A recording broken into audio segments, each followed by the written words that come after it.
Hi everyone, it's great to be here again with my lovely colleague Ben Richards, the Chief Operating Officer for the Trust.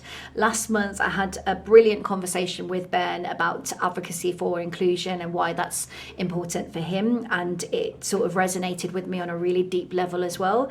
And here were some of the tips that I got from listening to Ben's podcast. I'm going to call it Ben's podcast. I was there, but Ben was definitely the star of the show. After sort of reflecting on it, that there's a few things that Ben said that I thought were really, really powerful, so it was important to recap on those.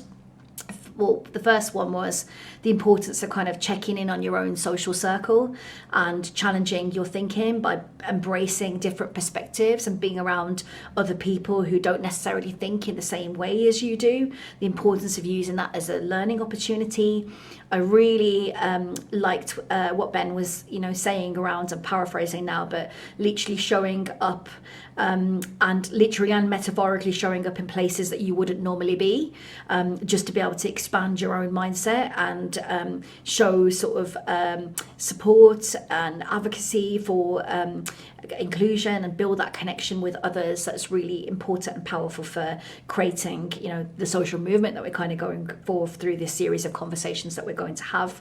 I really love the focus on celebrating and championing difference rather than seeing that as being something that's negative, viewing it as a force for potential good. And those are just a few of the things that I got from listening to the podcast. Now I've got Ben here with me. I'm sure that he found it quite cringe to listen to himself on audio, but I'm going to put him on the spot now and ask him if he had any reflections after our last session. Thanks, Fraser. And yeah, it is always a bit strange when you listen to yourself back, so there was a bit of cringe there. But I think for me, my reflection was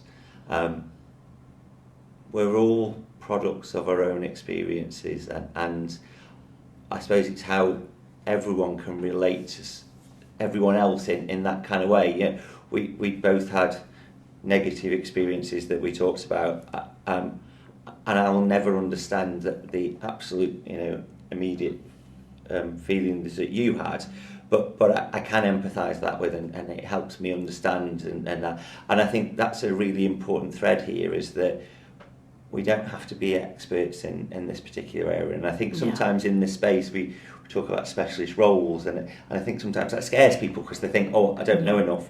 But actually this is about, I can relate to some of the things that you've said, where I want to understand that more and how that might impact and get that different perspective. And I think that was the thing that was really important for me.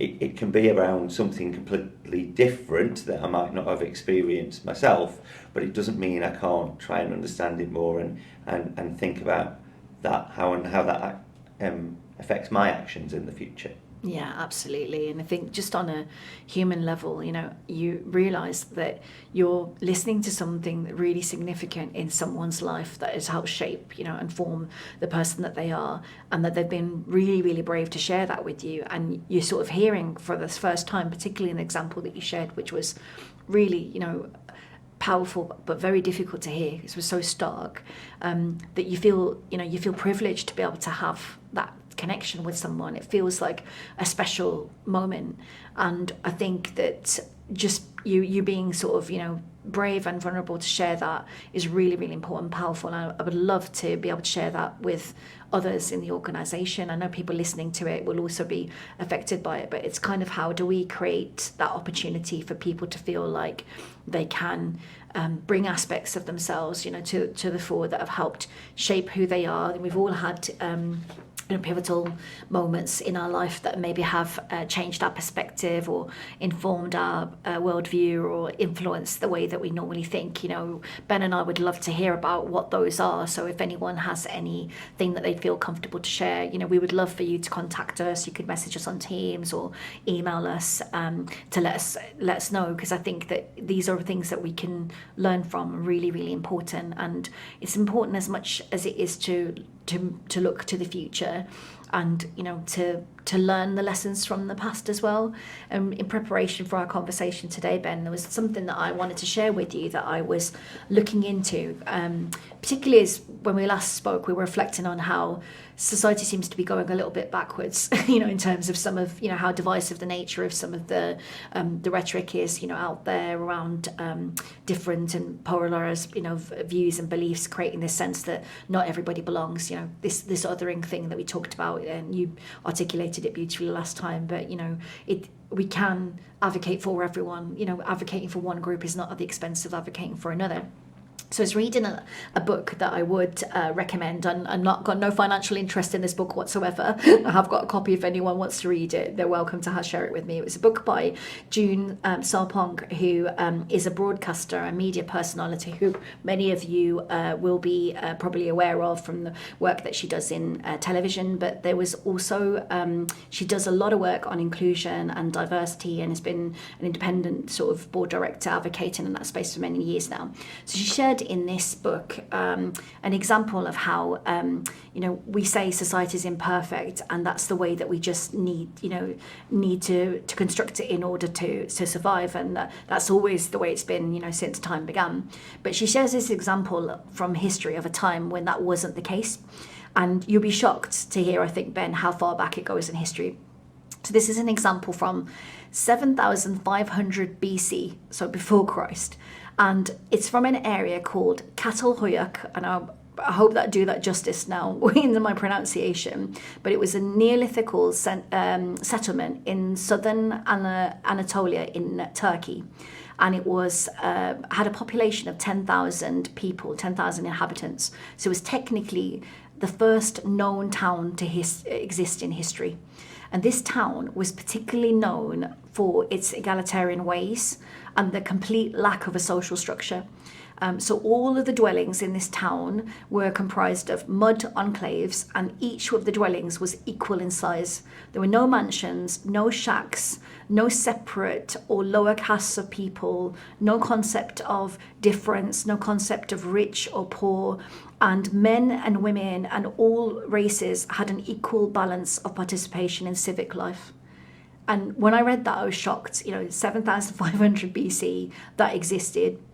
So it just shows that this is not something that is ingrained in who we are as people and how society is structured. And I'm not suggesting that we go back to those times, by the way, but there is some learning that we can take from that.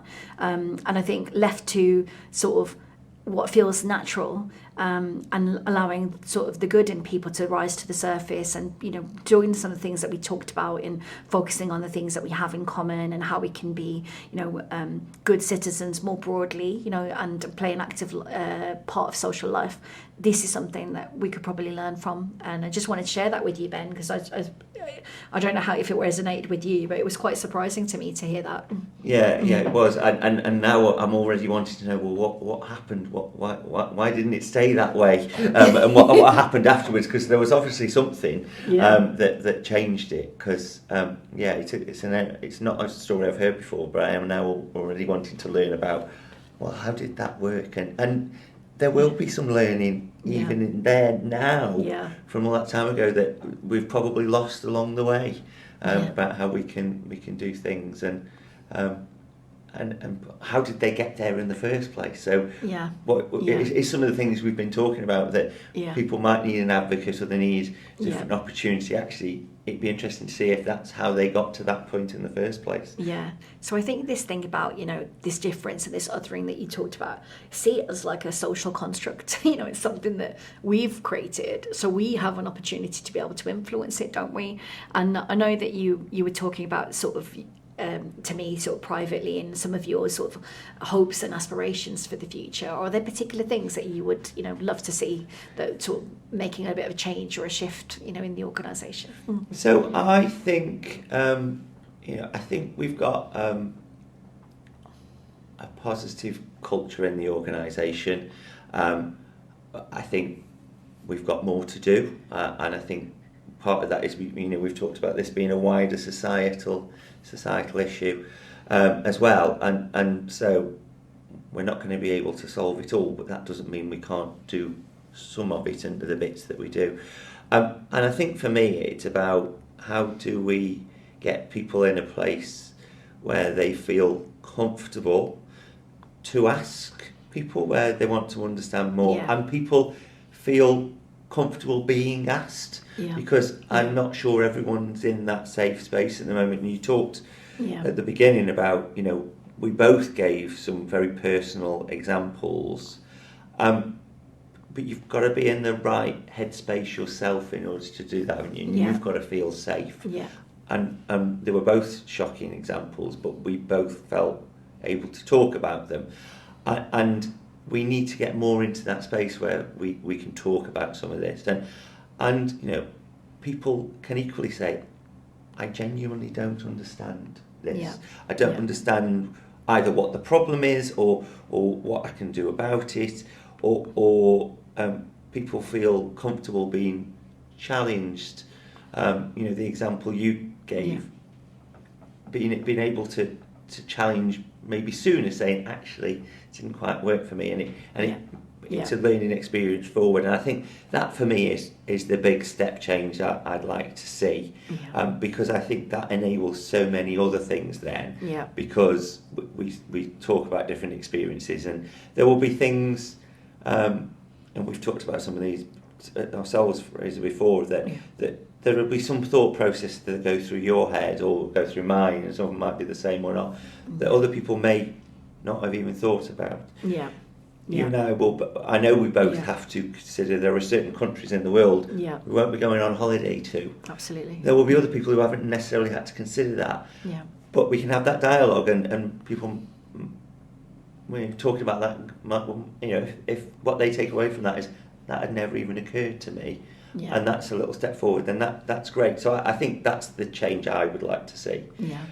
What about from your perspective? Yeah, definitely. I think similar to yourself, I'd like to see much less formality.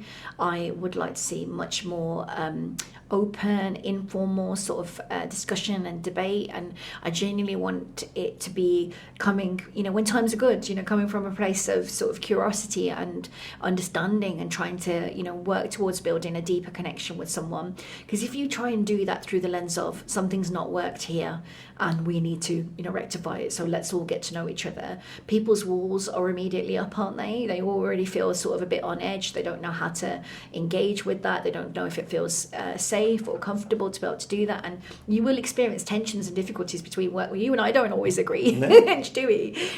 So I think if we made that sort of more normal as part of our regular culture, I think I remember, I think it was Donna Contrell, so I hope I'm not misquoting her, but I think she talked to me about an example of when they encourage people to bring food from their culture into work, and they sit down and have a break and they share it with one another, and the things that they get to find out about that particular culture and know about why, you know, things are important or different, and it just creates that safe space to be able to have a conversation. Whereas if you had to come up to me and say, "Oh, Frieza, why do you wear a headscarf?" You know, are you, you know, why are there only certain types of food and things that you might feel uncomfortable to say that. You might feel uncomfortable to ask me about my, you know, political views or my sort of religious opinions because you're worried about offending me in some way, but you might be genuinely curious and that might help your understanding. So I think if there was ways that we could do that in a social sort of embracing way, it can't always just be at that sort of low informal level, but it builds that trust and builds that understanding, and then you build that foundation for being able to move forward and have those discussions. And when there's times of sort of like tension or difficulty, you've got people that are advocating for you there. So I know that I used to work in an environment before where I'd always be scared of saying something that made me stand out in any way. So I actually wouldn't tell people about my dietary restrictions or any of my sort of religious observance thing. I just try and manage, you know, the best I can, and for that not to be seen and hidden. But I now work in a team with yourself and other colleagues where I feel that I can bring that to the fore. And I was trying to think and reflect on what is it about this environment that makes me feel like I can actually say that. And I think it's genuinely because I feel safe and comfortable to say it. People are taking an active, you in particular, but other colleagues as well, are taking an active interest in what might be sort of important to me and what, and to try and increase my comfort level about things. And so it makes me feel able to sort of say and embrace that discomfort in a different way. Because, I'll be honest with you, all my life, I've tried to do everything I can not to stand out in any way. And so it feels really uncomfortable sometimes. And even though this is the one thing I'm really, really passionate about over everything else, inclusion, not just through the lens of, employment, but in terms of advocacy for what we can do for our disenfranchised communities that are really suffering detriment, I also feel very uncomfortable in my skin, which is noticeably different to the average person's skin, and looking the way that I do, being from the background that I am, talking about race and talking about religion, because I always sit there and get in my own head and think, do people think that I'm only saying this because it's about my own personal agenda, it's about because this is my soapbox issue, because I've personally been affected by it. So that can make me sometimes a bit uncomfortable, a little bit slow, to react, a little bit hesitant to react sometimes in situations where I know I absolutely have to. So I catch myself doing that. I try to sort of remedy it. But I really love it when someone else is the one that, is advocating for something, affecting me. I've had, people sort of take the time to try and understand how it might be me experiencing that. I've had other people who've got no clue, but it's made such a difference. I might have told one person or two people about the negative experience, but I'll tell 10 people about the positive. I went home and said, you never guess, my work colleagues asked me if they wanted me to change the time of a management meeting because they took the time to know that I was fasting for Ramadan, and they wanted to know if I was going to be impacted by not being able to break my fast. So they took the time to try and understand how it would impact me and affect me. And I must have told like 20 people that, because I was just so like overwhelmed with like they actually care about me. They're taking the time to try and understand. So I don't know if you've had any experiences like that, Ben, where you feel like it could be positive, it could be negative, where I think and I suppose just going back to your previous question about where I'd like us to get to the point everywhere where inclusion, equality, diversity isn't a thing, because it's just what we do. It's just part of what we do. But at the moment, it still is. A lot of the time, it is a thing, isn't it? And that's where we are. But I think that's where I'd ultimately like us to get to. But I think there is something around that feeling safe of being able to raise some of those things. And I think it is important. We were talking last time around sort of allyship as well. I think it's really important for people who don't maybe have a visible characteristic to be shouting just as loudly as some of this, because there can be a perception of, well, you're the one advocating for that because you that applies to you, and that might be true.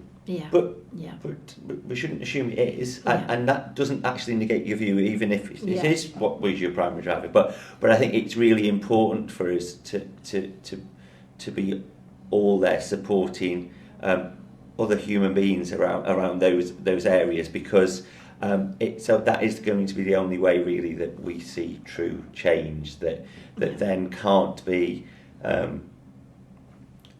abused for other agendas, for someone else's aim. Yeah, no, I completely agree. And I think it's not always about telling people the comfortable things as well that people, find easier to accept and hear. So I remember being asked to mentor someone who is also from a minority ethnic background. I know whatever the terminology, I know we use the term global majority here, but essentially they were from a minority ethnic background. They're from a Black African background. It was a female member of staff who had been a very experienced nurse, sort of a nurse manager for about 25 years or more, and a nurse for a lot longer than that, but had never been able to progress their career beyond a band 7 level in the organisation that I worked in at the time. And they asked me to do some mentorship of them and support them, and so I agreed to take it on, and I wasn't quite sure, where is this going to go, how is it going to work. because it was a person who's very, very strong, very sort of, had strong conviction, strong beliefs, and from their perspective, very much felt that the world was a really unfair place, and that no matter what they did, it wasn't really going to make a difference. And so a lot of my conversations with them, rather than were obviously empathizing and understanding the difficulties that they experienced, but was actually shaking them out of their reality, and talking about, the things we talked about last time. We can't change everybody else in the world if we're not willing to, adapt and adjust to the reality and the cards that we've been dealt with ourselves as well. And so the conversation I had with them was about, well, if you're not going to back yourself, like, why should anyone else? Like, if you're not going to really believe in yourself and invest in you and know that you can excel and succeed, why should anyone else believe in you? And here's some of the things that I think are important that you probably won't even see because you think it's just about knowledge and your skills and experience. There's other things that you have to do to put yourself in a better position. You need to, connect with people, sort of more socially, expand your network, expand your thinking. There's quite a lot of conversation we had. And I had sat on an interview panel with this individual previously, and I agreed to give them, they didn't want feedback initially. They were so upset that they didn't get this job because of the number of years experience they had. And then when I did take the opportunity to give them feedback, I intentionally decided not to hold back in any way. Because I'd been a part of those interview panels, I think we both have, where you get told, oh, you were an appointable candidate and you were literally just pipped to the post by someone else. And we were talking earlier, weren't we, about, well, how does that help you? Just makes you feel like you can't do anything with it and you're never going to get anywhere, and there's always someone else that's going to pip you to the post.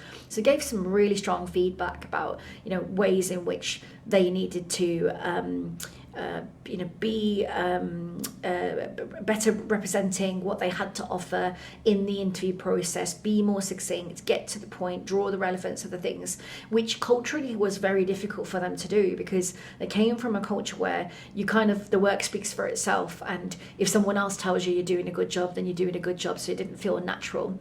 And that got to me thinking about, well, a lot of these interview processes probably are like that. There's some built-in sort of implicit bias in everything, isn't there? But what you don't do, you can't make sort of an adjustment that would make everybody feel comfortable. Like, although I am a big fan and advocate of just sending the interview questions out to everyone. I know that's a bit controversial, but I've seen that happen to support people who are neurodiverse, but it's also had a positive benefit for everybody else.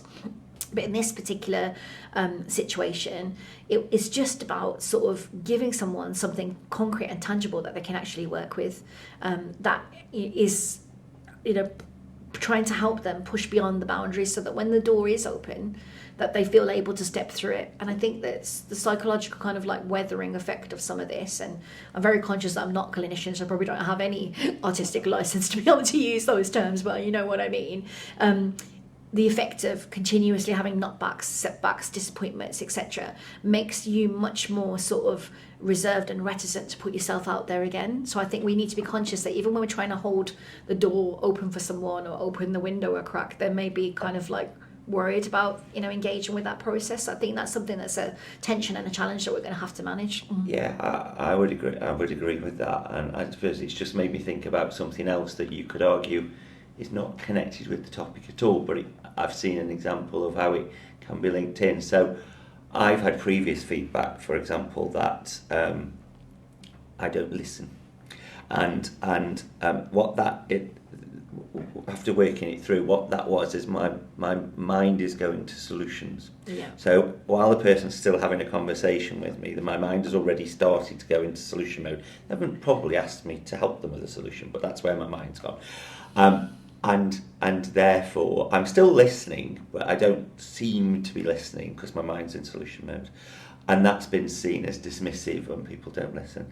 Yeah. And so I don't always get it right, but I have had to really try and be seen to be listening, and if you put inclusion, diversity, or some of those sort of weathering feelings in the mix of that, it just becomes an explosion.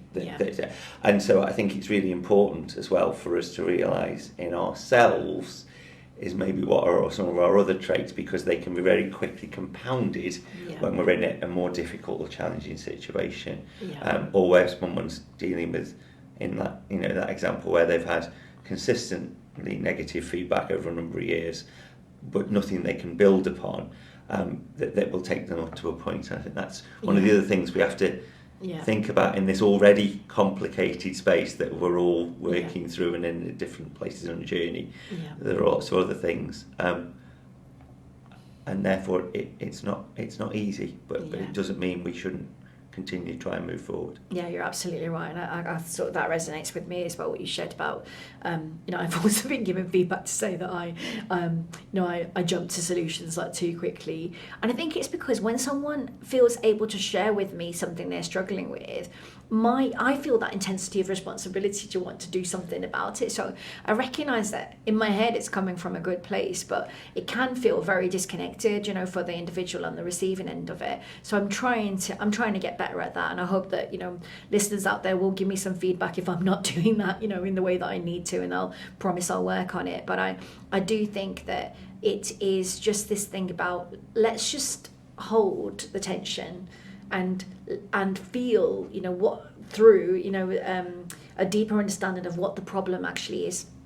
And you'll be familiar with this as well, but I was reading about the Civility Saves Lives work that Dr. Chris Turner's doing, and I'm not sure about the term civility. I think it's a little bit old-fashioned, but I understand the concept about what he was talking about. And he was just sort of saying that research shows that even if you can't do anything to physically solve someone's problem, after they've told you about it, they feel like 30% better about the situation anyway.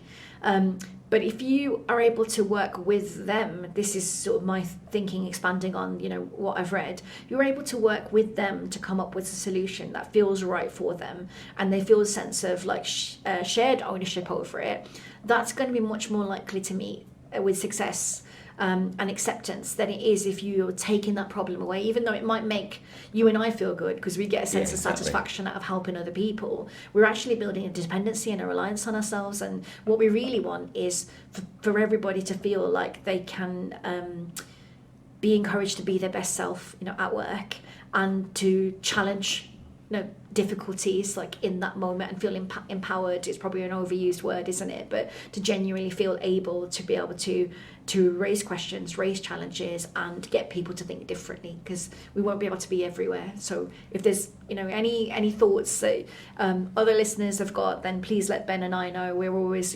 welcoming more insight, but I know you've probably got your own ideas as well. No, I was interested when you said it. I thought, well, that's a nice concluding piece actually, because I think we haven't got all the answers, and I think that's really important to recognise, and continually learning.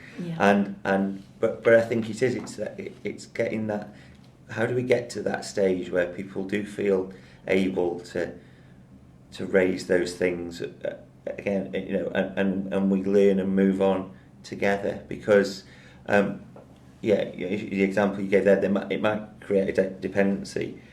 It might actually go the other way as well. The person might not raise something with you again in the future because you just took it off them, and that wasn't actually what they wanted. So it is about how we work to this in a very joint way, and collectively learn together. That's absolutely right. And I was thinking about, we ended last time with a quote or something, a reference to something, just as a thought sort of for the day. And I was thinking about it, and there was lots of things that I was reading, different quotes from different individuals. But one that resonated with me the most was from a poem that I've actually read recently. And it's just the last 2 lines of the poem. And I wanted to share it with you, Ben, because I thought that it was special. But I hope that people don't think that this is, cringy, because my idea of what is powerful is probably impactful is not the same as everybody else's. But it's a poem by somebody called Phoebe Robertshaw, and the poem itself, for anyone who wants to read it, is called The Garden of the Heart. And the last 2 lines of the poem are: "For a soul can be kind and imperfect, but never perfect and unkind." So that's my wish, and I know that Ben feels the same as well, is that we just try and think about ways in which we can be a bit kinder to each other and take that time to know and understand the challenges that each other are facing, and to actively listen in a deep and meaningful way, connect with those issues and help each other to be able to work through them. So if we just do that, even just to make that difference to one person, how helpful would that be if we could do that right across the organisation as a whole? Yeah, I think that would make a real difference to And actually, even if you're having a really good day, I think you have a better day. And if you're not having a not so good day, it can give you that real boost up. Yeah, absolutely. Thanks so much for your time, Ben. Thank as you. always, it's been an absolute pleasure, and I think we're going to leave it there. Thanks. Thank you.